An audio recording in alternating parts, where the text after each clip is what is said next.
Welcome, everybody, once again to another episode of Writers and Fighters, a podcast. This is episode 21, and I'm your host, AJ Ortega.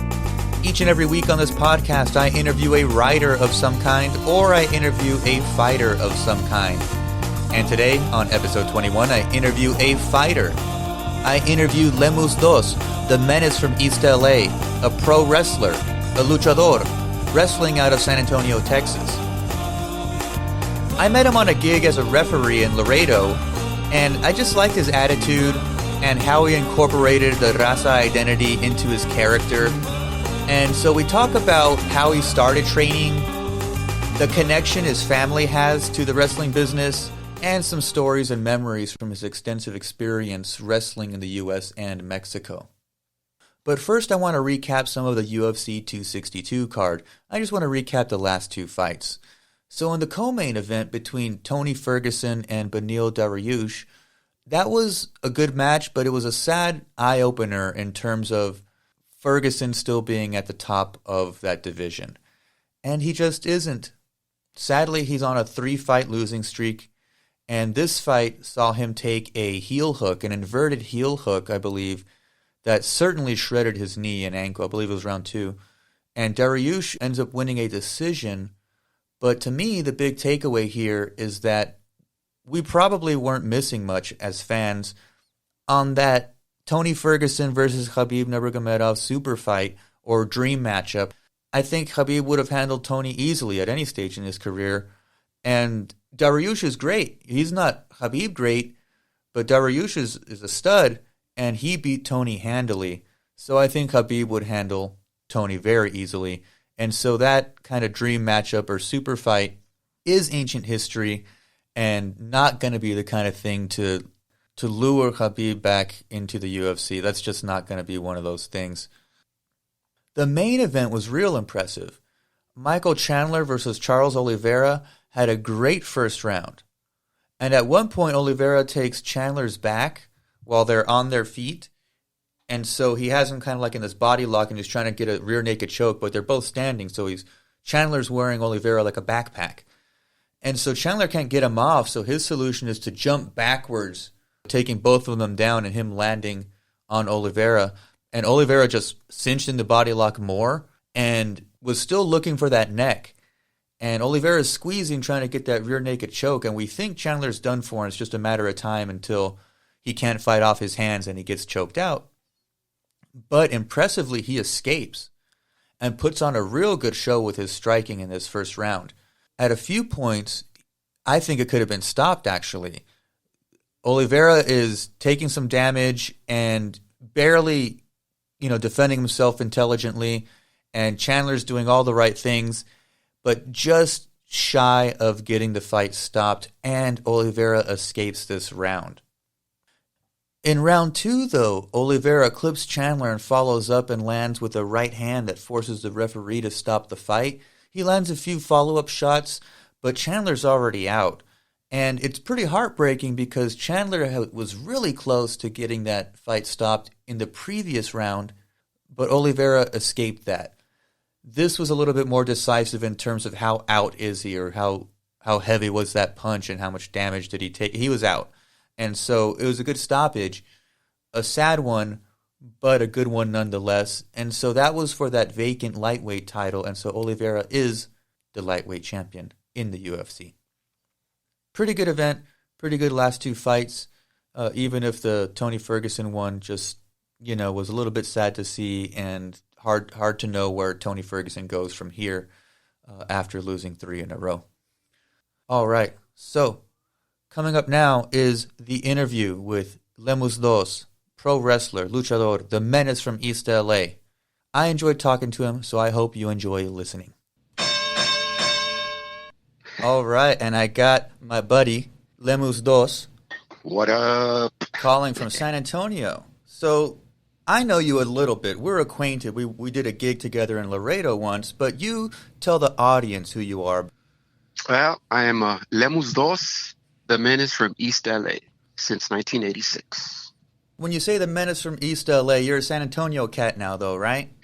Yes. Okay, and so tell me a little bit about how you started in lucha. Did you start here, or there, I should say, in Texas, or where are your lucha roots from? Okay, so basically the way that it works, my family is from Nuevo Laredo, Tamaulipas, Mexico, which is roughly about 2 hours from here, from San Antonio. You're going to hit Laredo, Texas, and then cross the border, little border town, Nuevo Laredo. I actually grew up there. And my uncle was actually in the music business. He was a music guy. And so I kept noticing this guy going and working out in the gym. And he was working out with these wrestlers. And I'm like, okay, well, I thought, okay, whatever. I mean, I think it's stupid, Yeah. you know? And so he finally broke into the wrestling business. And one day he said, I'm going to be a wrestler. And I go, why? He goes, because this is what I want to do. I said, dude, you're going to get here. You're going to get your ass kicked, dude. I wouldn't do it. Now, mind you, I'm only like 14, 13, 12, somewhere there. Okay. I thought it was dumb, dude, because you're taking me to these shows. These guys are beating the crap out of each other. And I'm like, I won't do that. Hell no. You're It's dumb, dangerous, dude. Don't do yeah. that. It's dangerous, man. What are you talking about? Yeah, I'm going to be in the wrestling business. And so I thought it was stupid. And so one day I went to go watch him work out and I started laughing. I thought it was hilarious. And somebody said, why are you laughing? I go, I think y'all are stupid. Oh yeah? Get your ass in the ring. And that was it, man. It was a wake-up call.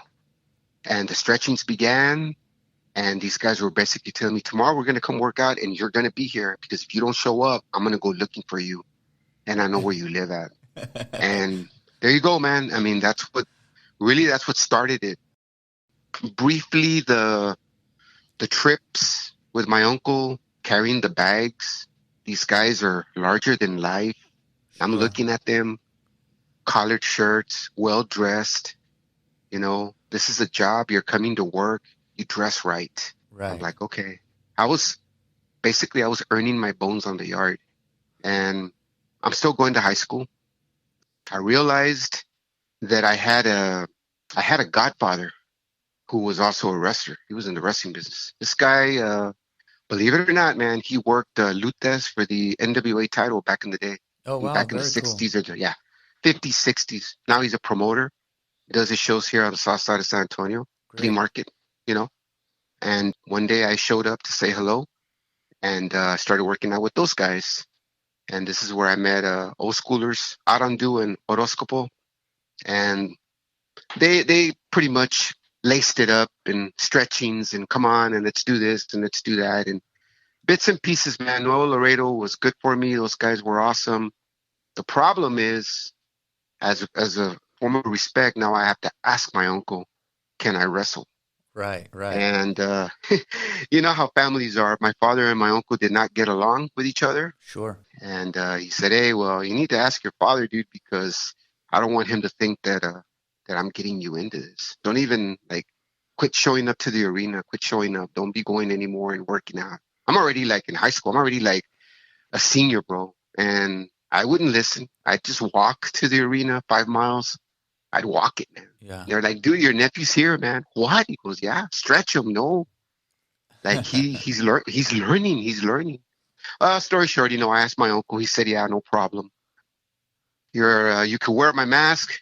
I want you to be Lemans, Lemans, Lemans. Uh-huh. And so that was my first wrestling name, Lemans. I went in there, did my first show, 86th of October, cold. There's only 10 people. I made $5. Wow, $5. There you go. Got stretched. Some dude just tore my mask off. I got an ass kicking, really is what it was. So, not to interrupt, yeah. but for Yeah, our no. audience, I understand what you mean in a certain regard when you say that, to stretch him or I got stretched. For the audience there, what does that look like when you're training or in the ring and somebody who's a veteran and has some years and experience on you stretches you? What does that mean? He doesn't know who you are. He doesn't know where you're coming from. Mm-hmm. He doesn't know what kind of a wrestler you are. So, of course, there's going to be some kind of stretching. Now, the thing about it is, in Mexican wrestling, these guys, yeah, they'll shake your hands, they'll hug you. Right. But I'll tell you what, when I see you in the ring, good luck. They are going to stretch because they don't know who you are, because they look at it like you took somebody's job. So they're going to stretch you.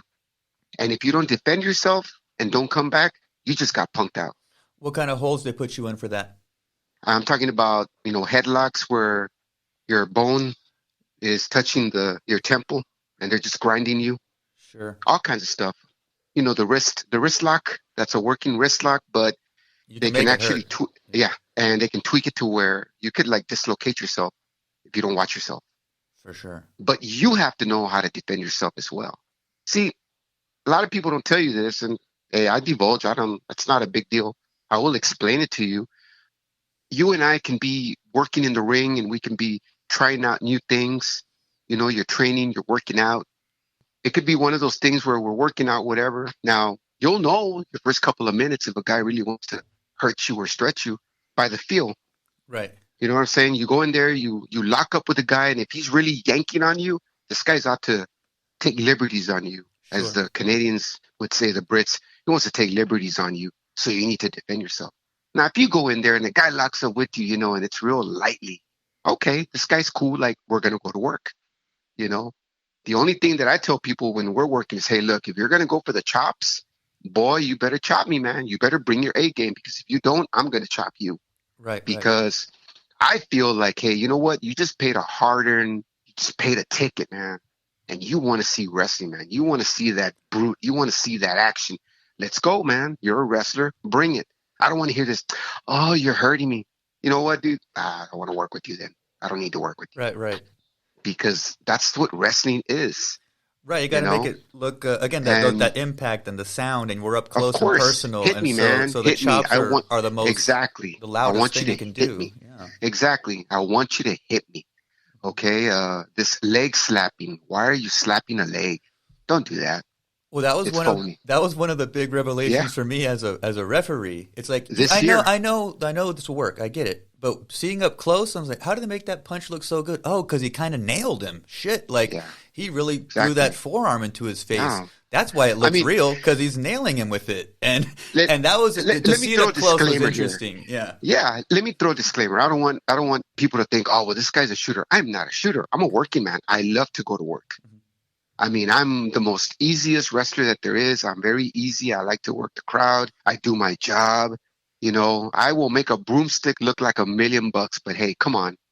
I mean, don't be afraid, and there's a lot of these workers are afraid. Oh, I don't want to hurt you. Come on, man. We're good. We're Don't in the worry wrestling about it. business. Of course. The thing about it is, wrestling is, to me, it's very sacred. We go back to, Lemus was a stupid kid. I actually inherited the name and the mask from an old schooler named Sangre Chicana. He was the guy that was the original Lemus back in the day. Cool. Him and my uncle happened to be very good friends. So, of course, he became Lemus Primero, which is Lemus 1. And Chicana this guy was awesome. This guy was one of the first guys to ever, one day he just up and said, you know what, guys? I don't want to wrestle today. What? Nope. Ain't going to be no wrestling. We're just going to go fight. What? Yeah. We're just going to go fight in the ring. And let me tell you, it happened. He went in there, started fighting and beating up the good guys, and the people were getting upset, throwing stuff. And there you go. It was an easy payday because Wow. Andres liked to, and he liked to punch with his right hand. And people were like, wow, man, this was good. So anyway, so I became Lemus Dos. My father went to go see me wrestle. And he said, I love it. I love what you did. You did very good. What happens if you get hurt? Right. And I'm like, wow, what am I going to do? What would happen if you got hurt? So unfortunately, I decided to join the U.S. Navy. And I joined the Navy. Oh, okay. And I saw the world. And wrestling took a backseat for a little while. I was stationed all over California. And I was stationed in Los Angeles, which is East LA. There we And go. I do the cruising. And one day, man, I was mesmerized by the music, the way people are, just raza, man. Mexicanos, hanging out, cruising. Yeah, that's one of the things So, I like about the persona that you have in the ring, and even just personally. And I knew that that's who you were personally, también. yeah, That your Chicano identity is very important to you, where you're from, your time in the Navy in Cali, and yeah, seeing real, where, that, from San Antonio to El Paso all the way to LA and back, that's the whole corridor for Chicano identity, right? And so Yep. you're able to see all that, up close and personal. How important is that stuff for you to make that part of who I am in the ring? When I became Lemus 2, the Menace from East LA, I was doing a show in Corpus Christi. I was very new to American wrestling, but the reason why I ventured out is because, I don't know, I felt that I could do more. I felt that Lemus 2 could be much more like, get out there, man. Branch out there, dude. You've been traveling the world. You were in the Navy. I was stationed in Corpus for 3 years. I had already been all over the 88. I did a Westpac. I was in Hong Kong, Guam, the Philippines, Hawaii. Man, Wow. Hong Kong was live, man. We're outside of a 7-Eleven drinking. Somebody had a boombox and we're playing music, the hip hop hooray, ho. Right. We're out there drinking 40s of Mickey's, partying with the Chinese people, man, like nothing. Bunch of hip hops. Wow. And I loved it. I thought it was badass. I mean, we were like cruising on a park on the Sunday afternoon, that kind of deal, leg, Whittier, all that good stuff, and I just come back and I was in Corpus Christi, the UWA is what it was called. And these guys were all about their music and they were all about where are you from and all this. And I'm like, they come up to me and like, hey, you're Lemus, right? I said, yeah, Lemus 2, with the 2 Right. instead of the dos. Mm-hmm. Where you from, bro? And I looked at him and I said, East LA, bro. Oh, wow, you're from Los Angeles? Yeah, that's right, man. East LA. All right, then. And that was the birth of Lemus 2. There we go. The Menace from East LA. East LA. Cool. And believe it or not, my brother, who's also in the wrestling business, he went by the name of El Latino. I mean, he already retired. He was the one that gave me the moniker, the Menace from East LA. That's who you worked with, I believe, or he came by and did a separate match, Darren Laredo. Yeah. And what I remember from y'all's matches were that y'all were very, again, smart in that you're there to pop the crowd, right, in whatever That's way, it. And that sent them home happy because, again, they did pay money. And I think I think I worked your match. Yeah, I worked your match. Yeah. And I was like, man, this guy had them eating out of the palm of his hand and barely broke a sweat. Like, you were working, but I was like, this is easy for him. Like, this. Yes. And I was like, that's how you stay on the road. And the thing about it is, the guy that I was working with in turn, Estelari Sr., I heard a lot of things about this guy, so I was a little nervous. Like, I don't know who this guy is, I don't know what kind of wrestler he is. And so I remembered that I didn't know him. And so I walked up to him, how you doing? I'm Lemus 2. He goes, yeah, I've heard of you. Really? He goes, yeah, why are you wearing that mask? Is what he told me. He goes, that mask belongs to, Lemus 1 and Sangre Chicana. He goes, well, that's my uncle. Oh, you're related? I said, yes, sir. He goes, okay, all right. I just wanted to make sure because, nowadays we got these people wearing these masks. And they're not they supposed to be wearing gimmicks them. or that's a difference in just grabbing a gimmick or stuff like that. Yeah. So he called me out. And I'm like, okay, yes, sir. Yeah, I gave him the yes, sir, and so it turns out that his father used to be an old school wrestler from back in the day, Black Sabbath. That's what he went by. Right. And so I remember a couple of days after I talked to my uncle and he says, I heard you got called out. I said, yeah. What, did they check in with you? He goes, yeah. I said, damn, dude, like that. He goes, oh, hell yeah, it's man. Still that way. It's still they're that hawks, way. Man. They're watching, man. They're watching. So the old man looked at me and said, all right, well, tell you what, I'll see you in the ring. I go, yes, sir. And after that, it was like, we just went in there like nothing. And you know what? I think that not even 5 minutes into the match, it was more like, okay, he just wanted to see, what was up, But when he realized, this guy's okay, like, it's cool, like, oh, yeah, we're having a good time. No, yeah, and that it comes from a place of respect, right? Because that's the wrestling business in terms of one of the things I noticed, just in terms of, being in the back and all that, is that respect. You got to give it to get it and kind of things, right? And earn it, right? Also. I mean, the thing about it is, it took me a long time, really, it took a long time for me to step foot in Nuevo Laredo in Mexico. It took me a while. Yeah. Because you got to earn the spot.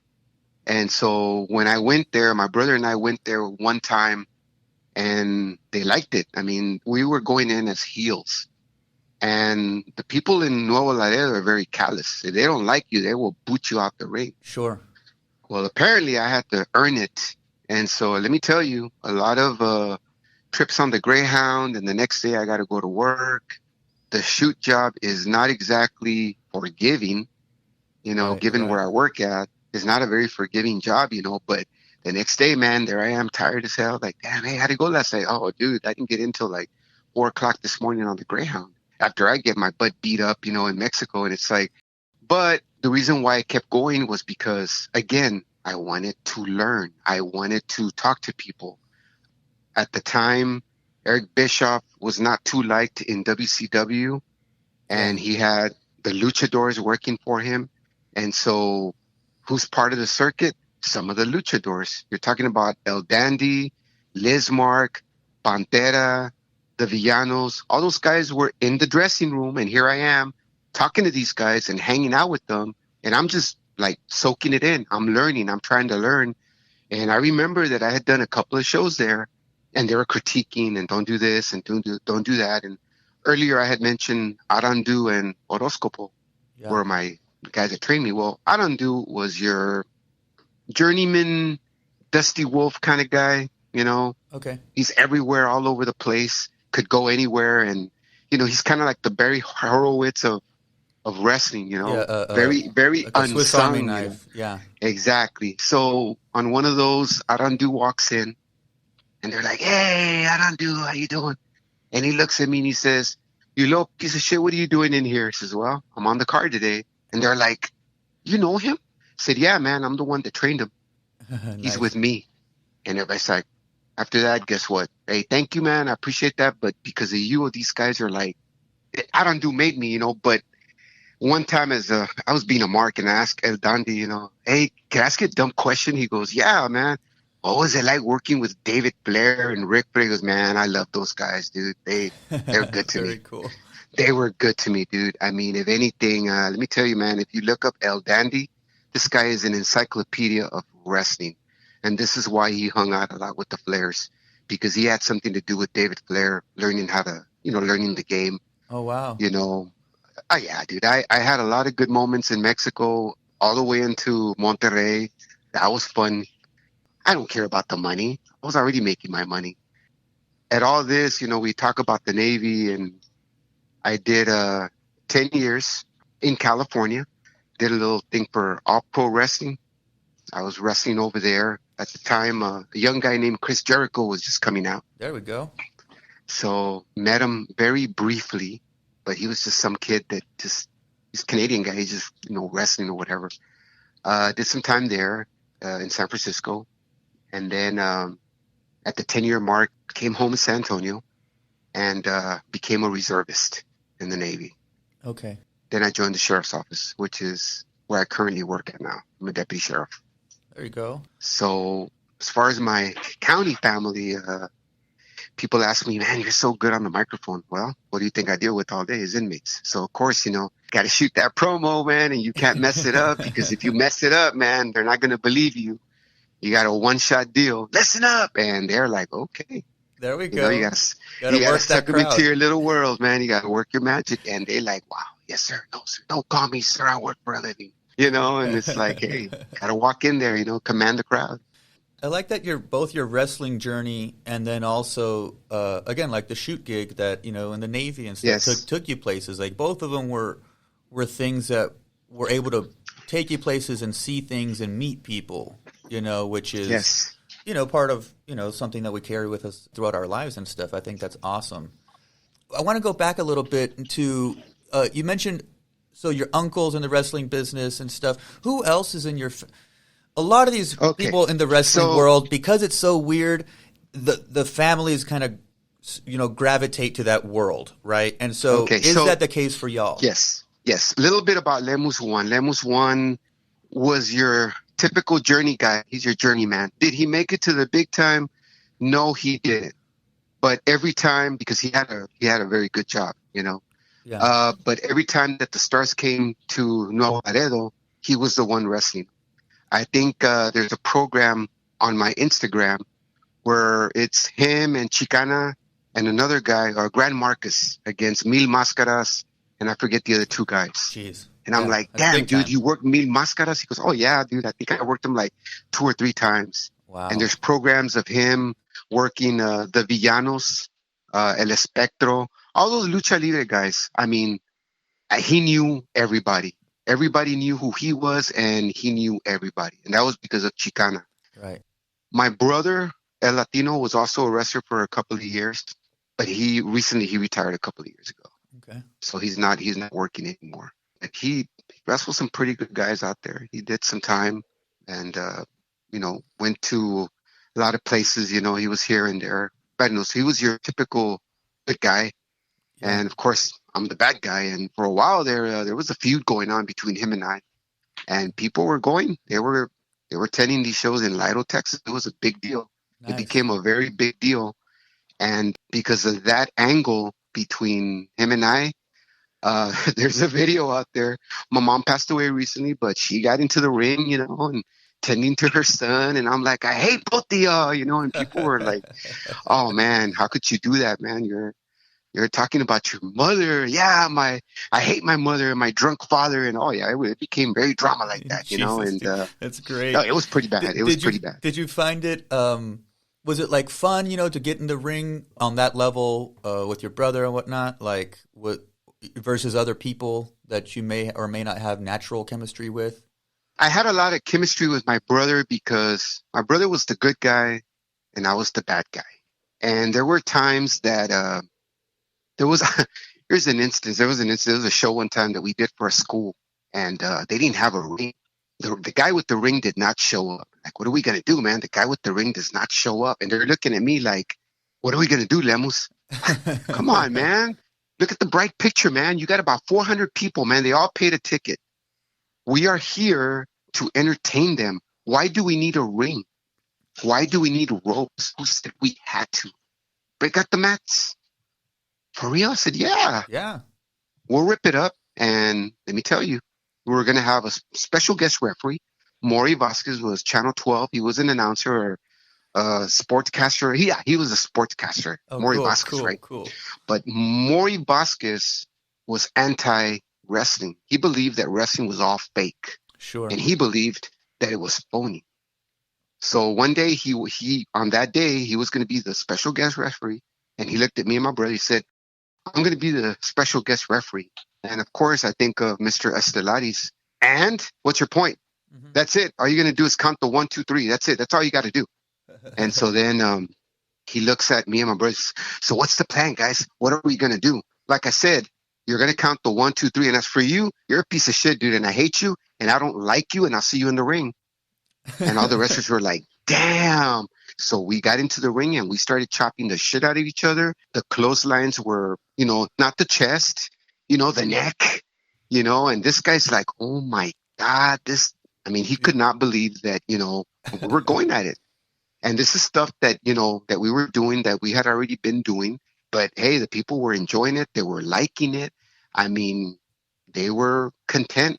And Maury after the show, he came and he said, well, I don't know what that was all about, man, but you guys really proved me wrong, man. I thought this wrestling was bullshit. And you know what, guys? Hey, well, thanks for allowing me to work with you. I said, nah, thank you, man. Appreciate it. And we left it at that.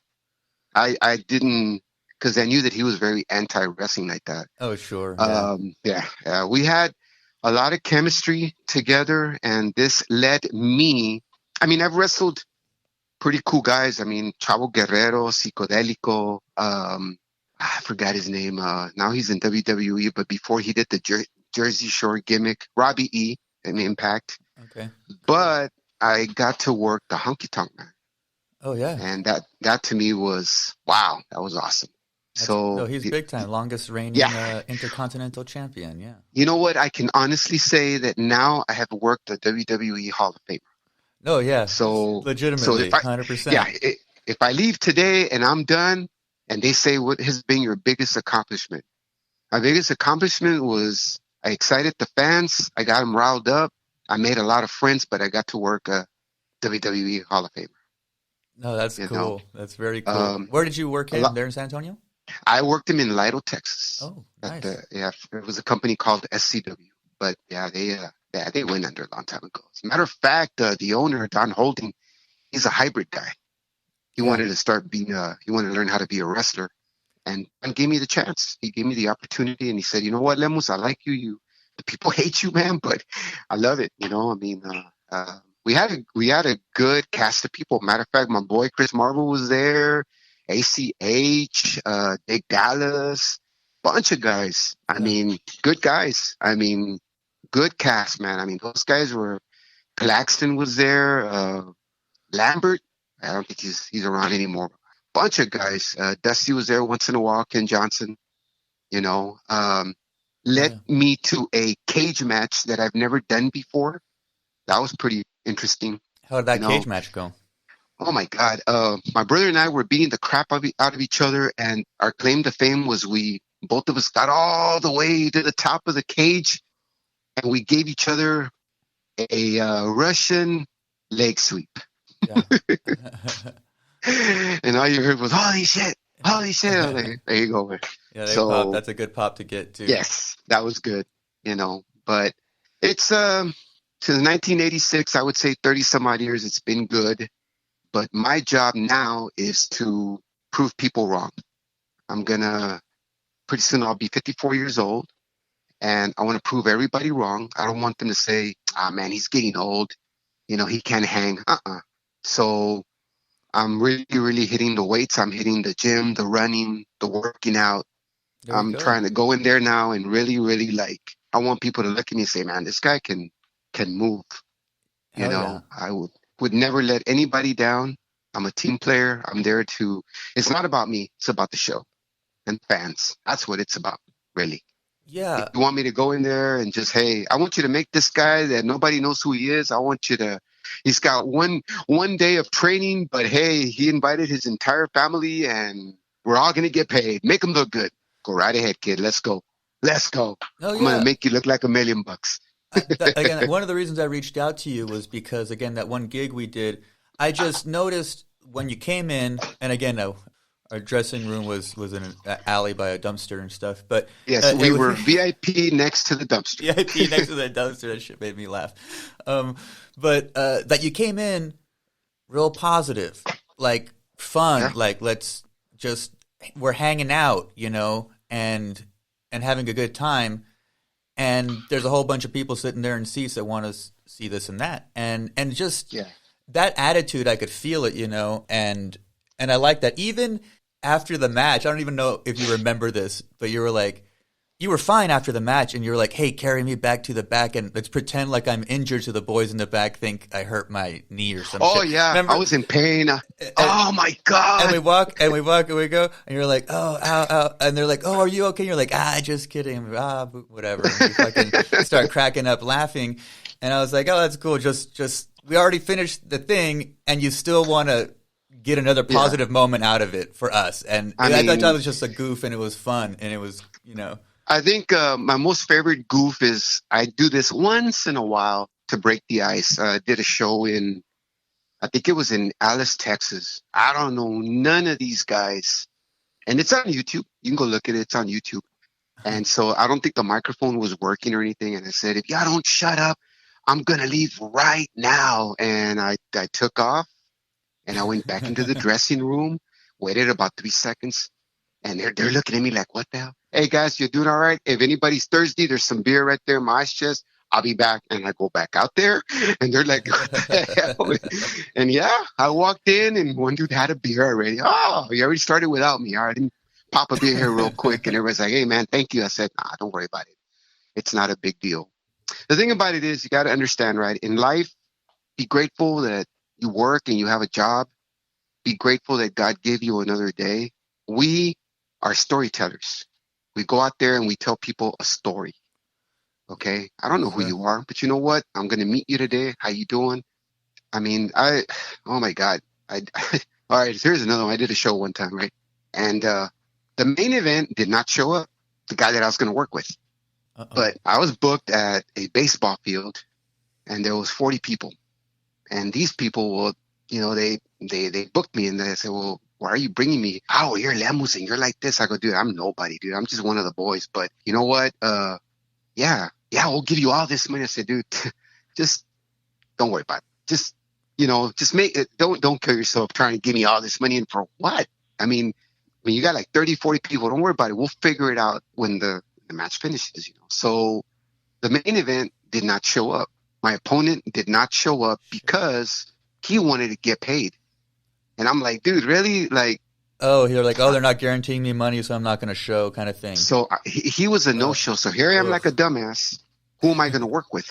And I'm in the ring. I'm waiting for this guy because they said, oh, yeah, he's on his way. He's on his way. Just go ahead and go out there. Cut a promo like, while he parks or something. And there's like 30, 40 people, you know, and they're yelling at me. And I'm trying to get them all riled up and everything, right? And the music goes. And I'm waiting for my opponent to come in. And I'm like, who was it?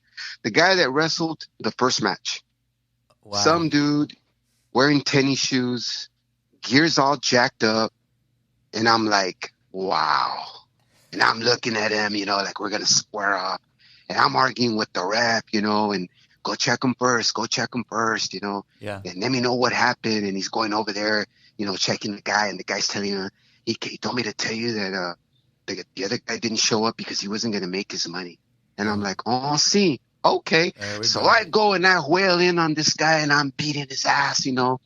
I like the Mexicans say, luchisticamente, you know, I'm beating his ass. And I'm telling this poor kid that doesn't know how to wrestle. He doesn't know what he's doing.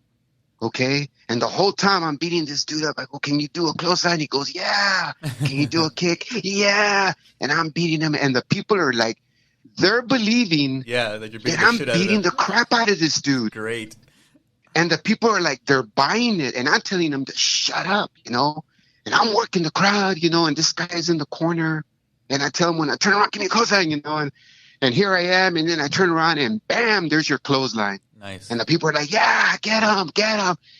And even the referees chime in and give him another one. And the referee's helping this guy and he's looking good, right? And this is like maybe 6 or 7 minutes of this main event. And it's looking good.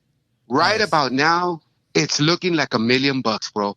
This dude is coming out with clotheslines. And I take myself to the corner. Chop me, dude. Chop me. And this dude is just chopping, man. He's chopping like, oh, my God, my life depends on it. And the people are liking it. Right? And I poked them in the eyes. There we go. And the people are like, oh. And then what happened? Somebody hit me with a broomstick. No shit. And I took a bump. And I go, pin me. And the referee just went, 1, 2, 3. And I'm like, what the hell? And the people went, oh. Well, it turns out that the person that hit me with the broomstick was that little kid's mother, the grandmother. She was a little old lady. She believed that her mijito was getting beat up. For real. So she wanted to defend him. So she hit me with the broomstick and he went for the pin and 1, 2, 3. And I was irate and I was pissed off and I said, you stupid old hag, why don't you get into the ring so I could slap you in the face? So when she gets into the ring, I ran out like a little girl out the ring. See you later. And the people were laughing and the lady was in the ring and oh man, she was like, everybody was having a good time. And I walked into the dressing room. Everybody was laughing. The guy was taking pictures with everybody. He was signing autographs. He was looking like $1 million.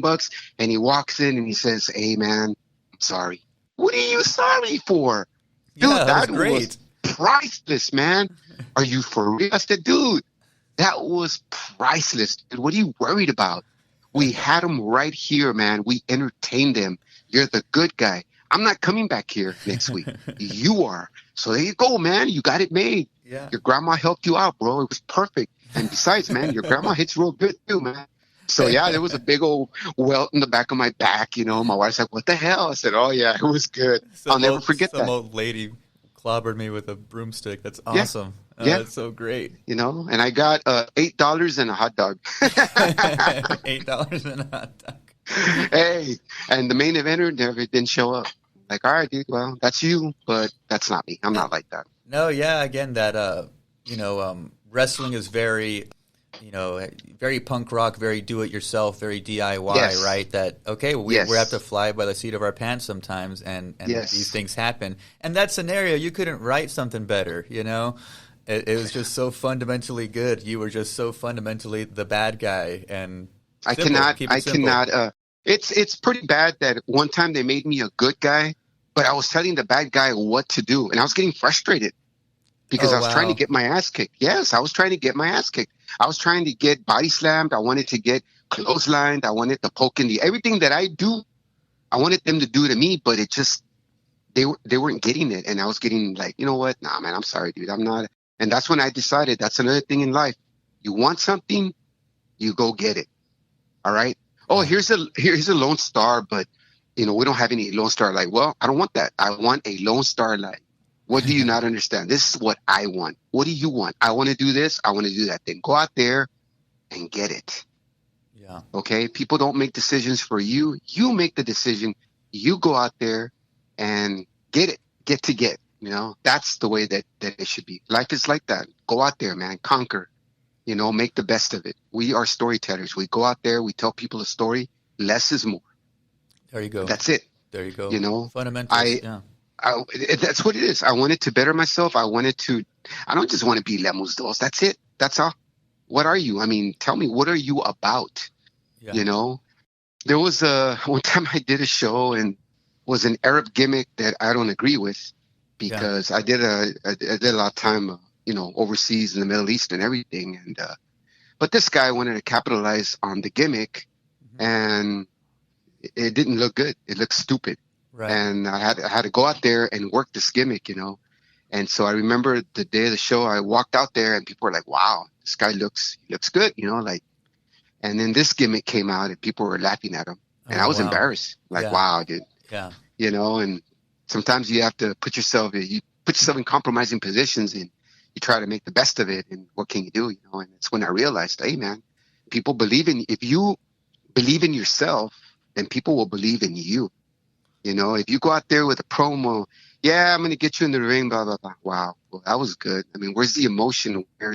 Yeah. You know what I mean? There's some certain, even though we're all taking a ride and watching this show, yes, it has to be believable still. You still have to convince me, right? It's like, when you watch a movie with a shitty fight scene, you're like, oh, that looks so fake. Or you watch a movie with like some shitty special effects, like, oh, well, I can tell that that's silly. It's like, well, no, if I'm going to watch a wrestling show, I want the bad guy to look bad. I want the emotion. Again, I want the babyface guy to be sympathetic in some way. Right. Or and whatever. Sometimes you still got to do your research. I mean, case point, Lockhart and Luling, Texas. Anybody will tell you, oh yeah, those two cities, man, they're about the sausage. Yeah. Nobody knows where is the best sausage at. Is it in Luling or is it in Lockhart? Lockhart, yeah. See, you said Lockhart and I said Luling. And one time I went to Luling and I was going to town on them and they were yelling at me. And just to put that little nail, I said, oh, and by the way, the sausage Luling is a lot better in Lockhart. Oh, that was it, man. I think I got escorted out that night. Yeah. Wanted to kill you over the sausage. Yeah, exactly. I even had a lady, barbecue. Yeah. Literally a lady that came up to me and asked me, did you really mean what you said about, oh man. Yeah. And in Lockhart too, that's even worse because I pulled that one. Oh man. Yeah, it was pretty bad. Yeah. That's great. Good way to get heat. Yeah. I like it. Cheap heat. Yeah, that's a cheap heat. The local stuff. Yeah. Do your research. Yes, do your research. What I saw you had some dates last month. How busy are you staying in the ring these days? Okay, so the majority of the time, of course, because where I work at, sometimes we do 16-hour shifts. Sometimes we do 8-hour shifts. So whenever I do the 8-hour shifts, I'm out there. I'm going, working out, I'm running, doing whatever it is that I have to do to, keep up. Right now, because I did lose a couple of pounds here and there, I went ahead and decided to refurbish all my gear, make it look even better. Cool. New twist, new of everything. And that's one thing about, being this dude from LA, I've reached out to a lot of the acts or the music back then that I was listening to. Your Lighter Shade of Brown, your Delinquent Habits, your Kid Frost. And I've gotten to know them guys. And they've all said, hey, man, thank you for respecting us. I appreciate that. I've been sometimes I'll get T-shirts in the mail. Oh, these guys send me a T-shirt. Quinto Sol send me a T-shirt. Like, wow, this is cool. I'm going to start wearing that. Nice. So, yeah, I mean, I try to keep as fresh as I possibly can. So to your dates, right now, I'm doing 1 or 2 little shows. I did get my vaccination, so I'm good now. Yeah. but baby steps, little No, by good. little, seeing where it takes me. Very Like I cool. said, I'm here and there. Right now, I'm doing Lucha Libre right here on the west side in San Antonio. I know their next show is coming up. It's coming Friday Cool, at man. Cruz Blanca on Poplar Street. I'll be out there. And then after that, we'll see. We'll see what happens. Yeah, for me right now, the working out, all that is very important. Very important. As far as like, I think you had stated family members. I'm so sorry, and I did not mention my son, FK Menace. Oh, sure. Um, Yeah. he is. You can find him on Instagram, but he's not a wrestler. Now he's a DJ, MC. He dabbles in photography. He's a producer. He's done a couple of YouTube videos. I think I'm on one of them. Take cover. I think that's what it's called. We're on it together. He wears a mask because he wants to incorporate wrestling and music together. Okay, I was wondering what that So was. I saw that because I yes, saw on his Instagram, really cool. He's like wearing the yeah, mask, but he's like making a beat like live right there. And I was watching yep, this like, and I like music shit like that too. And I was like, this yeah, is interesting. So he yep, was on my radar, and I was, and again, that's one of the yeah, reasons I wanted to ask you about family. And so that's yeah. interesting. Using Um, the family tradition in another yep, kind of medium is really fascinating to me. yeah. Well, he was here with me when I did my first show. He showed up because he lives in Kansas City, so he does a lot of stuff out there, and he'll do stuff here. And he said, Dad, I wanna take something out of the bucket. What do you want to do? He goes, Well, I want to enter the ring with you. And I said, "Psh, no problem.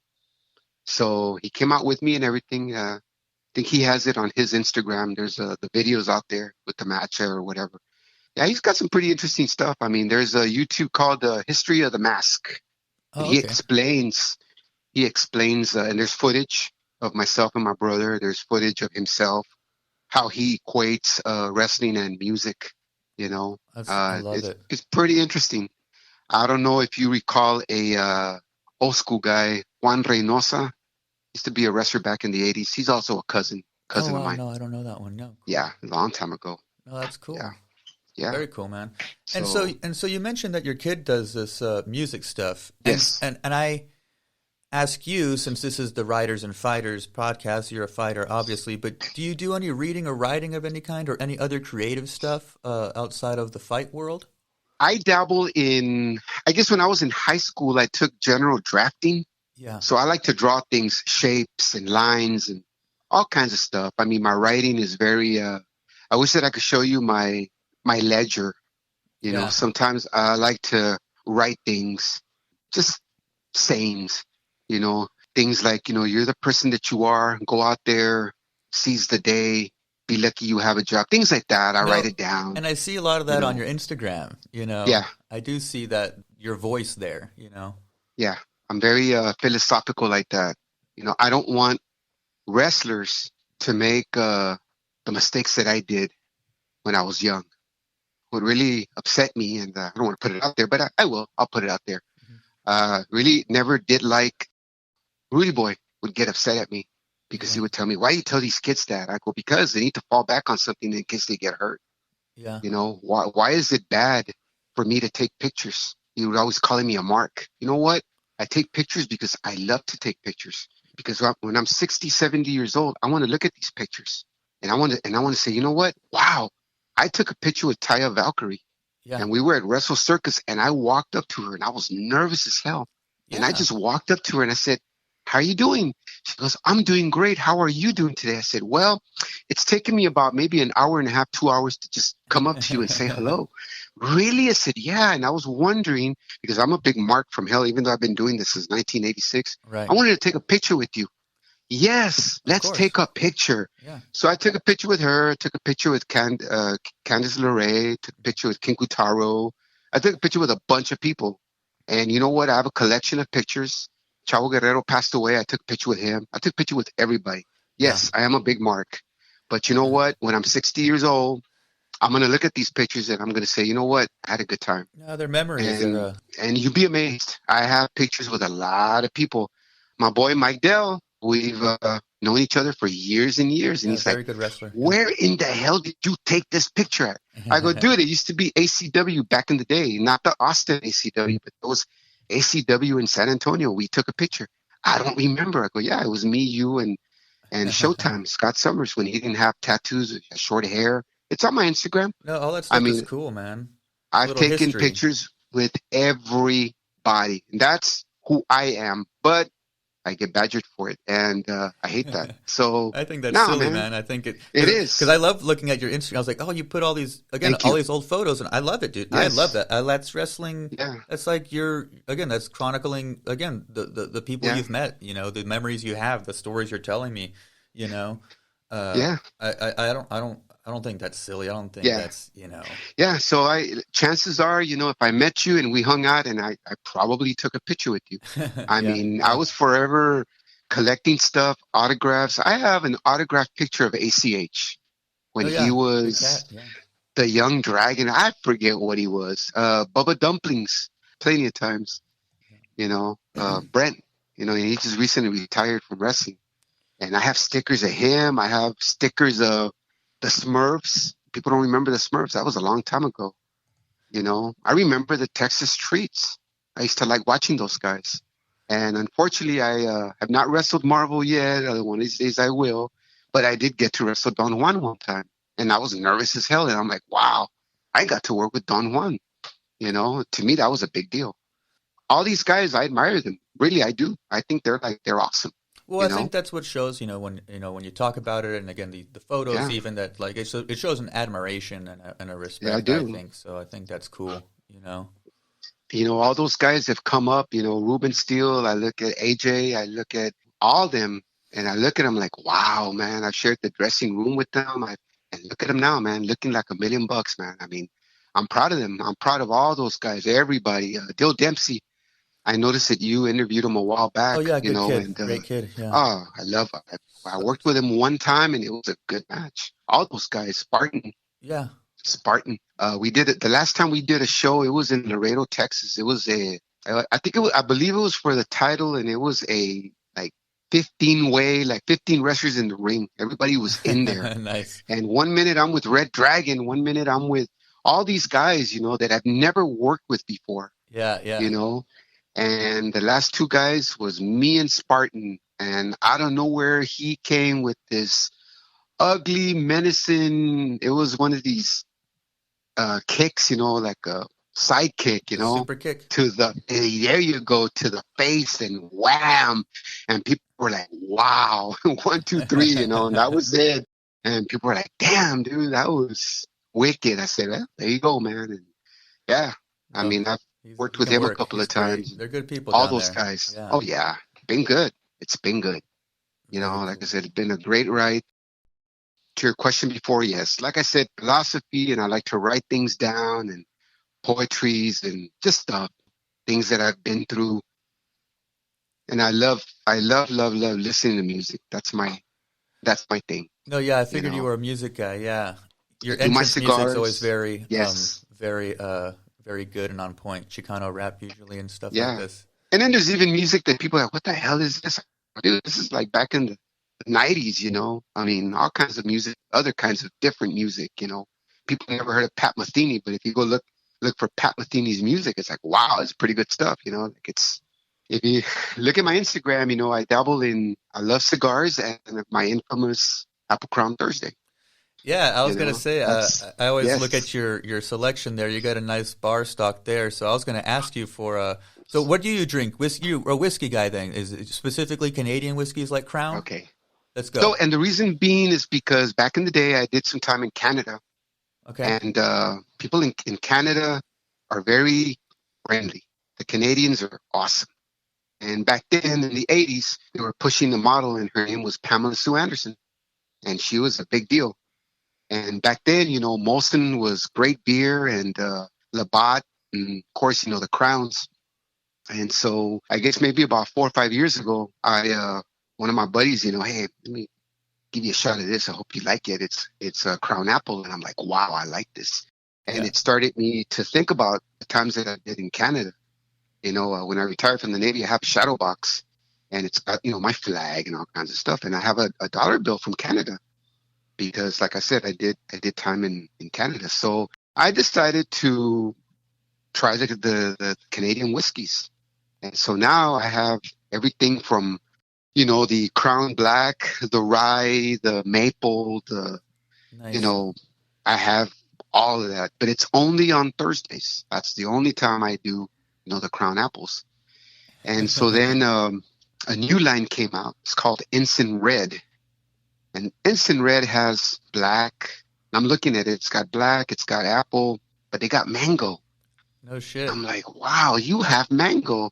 And the lady was telling me, well, do you know the story about Ensign Red? I said, no. Who's Mr. Red? He goes, well, believe it or not, Mr. Red was the blender who blended for Crown, and he retired, and he created his own line, and it's called Ensign Red. Ah, there you go. So I started buying Ensign Red, and this prompted me to start looking into other kinds of Canadians. It's on my Instagram. There's one called the Calgary. That's pretty good whiskey. Pendleton is great whiskey. Yeah. And last week I did Gibson's, and the following week I'm going to be doing one called R&R. We'll see how that one comes out. Nice. So yeah, I dabble in the whiskeys, and I got my little tequila section, my vodkas. I have a little bit of everything. There you go. There you go. And the drink is good. One thing about us here at Casa de Muskis, or Lemus, when we come here, we don't do those ugly, let's have a shot. I hate when Mexicans do that. They want to kill you with those shots, You're like, oh, man, I don't want to do that, man. No, so what I do is I look for shots that are happy and they're fun. And, this is why we found there's a couple of them that we found that are awesome shots. I mean, there's the infamous Tippy Cow. I don't know. You never heard of Tippy Cow? Good stuff. They got it in mint, chocolate, vanilla. Awesome shots. Oh, People cool, think they're gonna get murdered with this, and they're like, "Oh my God, this is good." I said, "Of course it is. We don't do ugly shots here. We do happy shots." See, there's something to be said about what you drink and how you drink it, and then it's like the result is like, what kind of drunk am I going to be? Ragey drunk or like fun, happy drunk? Because it's like that thing that burns all the way down again, like Fireball and Jaeger bullshit like this. It's like, of course, where people are throwing each other through the window after this, versus again the nice little vanilla shot, and everybody's taking pictures and kissing and taking photos. Yes, that's the way. I mean, the Blue Chair Bays are awesome. All the Blue Chair Bays today and I showed to them, like if I was a host, and today we're going to be doing one called Tippy Cow. What the hell is that? Okay, everybody ready for a shot? Yeah, let's do it. And they're like, oh my God, this is good. The problem is you can only find it on base. That's the problem. Oh, interesting. So yeah, it's one of those. Yeah, so we do happy shots here, of all kinds, and I find stuff. Right now we have one called Sonora. This one is a combination pineapple colada. It's like a creamer. Pretty good stuff.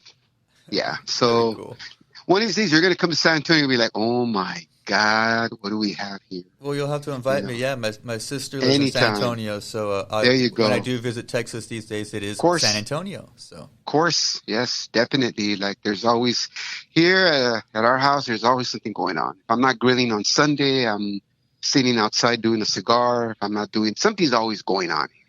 There's always coffee. There's breakfasts. There's a little bit of everything here. My house is very colorful, if you will. And they're like, dude, man, you painted your house like all these colors. And I'm like, yeah, no, man. I was grilling one day and burned my hand, and I couldn't go to work for 2 weeks. So I went and bought all this discounted paint and started painting all over the damn place. And there you go, man. My house is all colorful. Yeah, there's always a story. Goddamn Lemus. Pinche Lemus. That's why you get the hashtags Pinche Lemus, because there's always something with you, Lemus. What the hell? Well, I mean, we went to Sprouts the other day to go buy, the healthy food, the almonds and, the healthy stuff, right? Yeah. And what happens? We go outside, and what do I see? Man, I saw a guy with the damn saxophone, and he was playing it, and I'm like, look at this guy. And I popped out my little Monster low carb, and and I sat down real quick, and I'm watching this guy. I like this guy, man. He's working the crowd, and people are just like watching him. So let me start this ride, man. Got a couple of bucks. I walked up there real quick. There you go, man. Good job, man. Thank you. Next thing you know, everybody starts giving him money. Nice. And unfortunately, that's the problem, dude. If I go to a store, if I go to Jefferson Bodega, like I did that yesterday to go buy some beer, all of a sudden, it gets packed with people. If I go get a haircut, all of a sudden, there's a bunch of customers. If I go to Walmart, everybody's in back of me. I'm like, damn, dude, like, everywhere I go, it gets packed all of a sudden. And it's Nice. like not even funny. Yeah. When it comes to music, that's it, man. You're screwed. We went to La Tuna for drinks the last time. Dude, they're playing on a jukebox, but the guy with the accordion and the guitar showed up. They didn't care if that jukebox was on. They were playing their music, man. And I'm like, That's you know awesome. what? Come on over here, man. Bring it over here, bro. Hey, go play it, man. Play it. You just play it. Okay. There you go. You ever heard of El Bucanero? It's a Mexican sea island. So me and Fast Eddie, that's my boy Fast Eddie, we're drinking a couple of Tecate Lights, and what shows up? The mariachi show up. 5 guys. I mean, these guys were ready to make their money, man. And we're drinking some beers, Hey, play it, dude. For real? Yeah, man. Play it. All right. So they started playing. And so, hey, they were playing real good, man. We were ordering the drinks and everything, 5 songs later, they get done, right? All right, what do I owe you? Oh, that'll be $100. I'm like, God damn, $100? Yeah. How much is the song? $20. Well, you know what? You earned it, man. Here you go, man. Yep. Oh, thank you, man. Thank you. I love music. Music is life. And that's my thing. If I see a guy playing music out there with a guitar, whatever, let me see what you got, man. Play it for me, man. Play me something. Play it. I want you to play it. That's and I'm cool. going to give him $10 because I love music. That's my thing, dude. One of these days, we're going to be at my house, bunch of wrestlers, and everybody's going to be drinking and having a good time and taking the party shots. And those jacked up dudes that were playing with the accordion and the guitar, they're going to show up at 12 o'clock, man. It ain't going to matter because you're all drunk. Play it, man. Play it. There you go, man. Hell yeah. And I bet you they'll put on a good show. They will yeah. put on a good show because they're hungry. They want to entertain. And that's how we are. We want to entertain. No, yeah. Again, musicians and wrestlers, I think, have a lot in common in that that's hustle. How and then the cream rises to the top. So yeah, we equate that. We're storytellers. We like to host and tell people stories, and sometimes it's pretty bad. I mean, sometimes these venues are outside. Any old timer would say, I ain't gonna wrestle. Screw that. It's gonna rain and blah blah blah. You come up with all these reasons why you don't want to wrestle, but not Lemus. Lemus like, oh man, come on, man. Let it rain all day, and then the sun comes out like it always does, and it's mystical, and all right, or the proverbial, hey, man, it's not a good day today. And you know what I always say? I don't care, man. You know what? As long as there's 10 people, I'm going to give them their money's worth, bro. It always comes out that ain't no 10 people. There's like 30, 40 people are out there, and they're just wanting to have a good time. And I remember one time it happened, 40 people, and mid-drift the show, man, it starts raining. And me and the guy are wrestling in the ring, and it starts raining, and we're just looking at the rain, and everybody's looking at us, and they're taking out their umbrellas, and we're just like, let's go, fuck it. Bam, back and forth. And the people were like, get it, get it. I mean, they were having a good time, and then it stopped raining. And the match kept going, and it was good. That's cool, man. I've done like wrestling matches awesome, everywhere. Oh, yeah, dude. Somebody's backyard at a party, a baseball field, all over the damn place, yeah. That's pretty bad.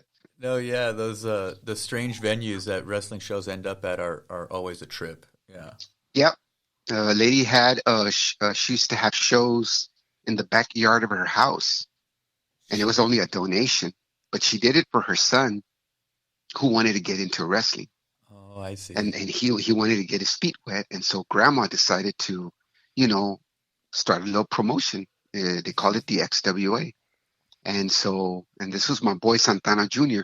That's how he got into wrestling, because Grandma he just wanted to get his feet wet. He wanted to get trained, And so a lot of the boys, took the time, and they trained him a bit and everything, got polished up. But for us, it was great because we were going on that side of town. You ain't going to get paid, bro. No, but it's good because you get to try out new gimmicks. Let me see how this works. Let me try it here. If it works out here, then you know what? We'll go out there. And a lot of people came out of there. I don't know if you know, Gabe the Babe came out of there. Madness, Sensational Sal came out of there. Nice. I think maybe once, Ruben Steele was there. Maybe, I think. It just depends. A couple of people would show up and let me get my feet wet. Let me see how this works out. And yeah, it was pretty good.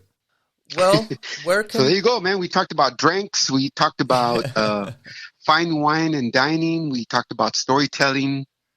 Before anything, I hope I didn't bore anybody. Thank you. I appreciate that that you have me here on this Sunday, and the sun is out, and I'm drinking my Seattle's best coffee. I'm also a coffee hound. I love coffee. There you go, man. Hell yeah. I love the good coffee. I think our audience is gonna like this conversation, man. I always just liked your attitude, liked what you could do in the ring, liked how you could piss off a crowd and stuff. So of course, it was it was a pleasure talking to you, man. Where can people keep up with you in terms of social media stuff so they can get your whiskey recommendations and join you on Crown Royal? I have my website. It's lemus2online.com. There's pictures there. lemus2online.com. There's that one. That's my website. I've had it for a while. I'm also on Twitter at lemus2, and then of course I'm on Instagram. It's all lemus2. Got it. So that's about it, really. People say, "Damn, man, you're like this and you're like that." I said, "I'm a one-man operation. Everything that you see on social media came out of my camera phone. I just took the pictures and cropped them." No, yeah, I like the Instagram for your alcohol photos, and the retro wrestling photos are super dope, and the retro programs that you've been sharing, I think that stuff is just really cool. I have a lot of programs, and I have a lot of pictures of people, and like I said, I am me. That's who I am. That's who Lemus is. And your listeners, you guys, y'all do your own thing. Go out there, seize the world. You got a job. You make some money. Be grateful that through this whole pandemic, you've been doing something, And it's like I tell people, once in a while, go for a walk, clear your head, think about things, what you want to do, how you want to do it. Go out there and do it, man. It's your deal. It's all you. It's how I say it's all about you. It's your world, Hell yeah, man. Enjoy it. Love it. Live it, No, I think that's good advice to end on, man. I appreciate you coming on, dude. I wish you luck in the future. I appreciate you talking to me. Thank you for having me again. I appreciate it. Thanks for everything. Thanks, bud.